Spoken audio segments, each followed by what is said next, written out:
अच्छी चल रही होती तो बेटा तुम यहाँ नहीं रहती। ऊपर बड़े बैठ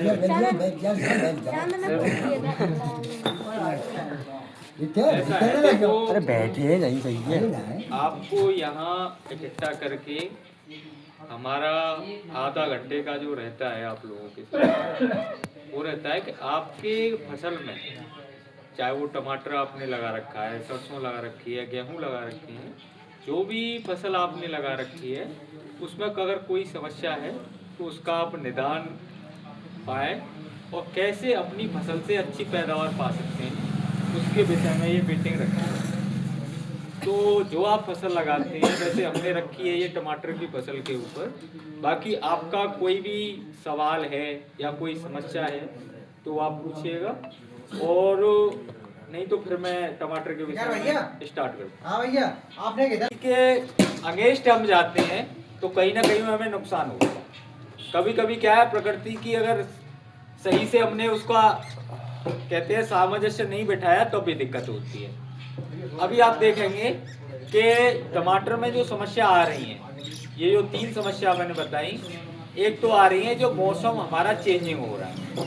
अभी आप देखेंगे रात को ठंड पड़ती है और सुबह आप देखेंगे थोड़ी सी गर्मी टाइप हो जाती है पूरे दिन, फिर शाम को फिर दोबारा ठंड हो जाती है। तो गर्मी सर्दी वाला मौसम है, और ये गर्मी सर्दी वाले मौसम में जब इंसान ही परेशान रहता है तो पौधे पे तो प्रभाव पड़ेगा। तो पौधे के अंदर होने वाली जो आंतरिक क्रियाएं हैं, चाहे वो भोजन बनाने की हो, चाहे वो अपने पत्तियों के विकास की हो, फूल और फल बढ़ाने की हो, ये भी प्रभावित होती है। तो ये प्रभावित होने के साथ साथ सर्द गर्म जो बनती है उससे ये फंगस ज्यादा हमारे खेतों में फैलता है।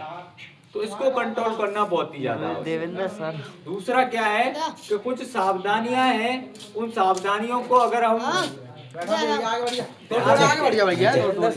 इधर सर देवेंद्र सर आ चुके सर। भाई हमें एक ही चीज है कि समय रहते हमें दवाओं का प्रयोग करना पड़ेगा। हमें वेट नहीं करना, हमें मनवीर सिंह के ब्लॉग में आपका स्वागत है। समस्या आएगी तभी अपना प्रयोग करेंगे, क्योंकि जिस हिसाब से मैं देख के आ रहा हूँ सायपुर में, ये जो समस्या है एक महामारी का रूप ले चुकी है। एक भी खेत ऐसा नहीं है जिसमें वो समस्या ना बढ़ रही है। किसी में झुलसा की समस्या है, किसी में गलन की समस्या है, किसी में सफेद फफूंदी की समस्या है, हर खेत में बन रही है। तो उसके लिए कारगर उपाय क्या है, कारगर नियंत्रण क्या है, उसके बारे में हम चर्चा करें। देखो, जितनी भी समस्या बनती है हमारे खेत में वो 3 चीजों से बनती है।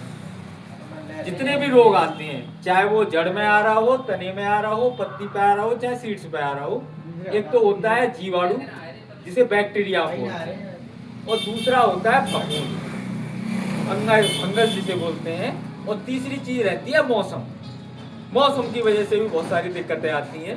तो देखो, प्रकृति पे तो हमारा कोई बस है नहीं, मौसम जैसा रहेगा वैसा हमें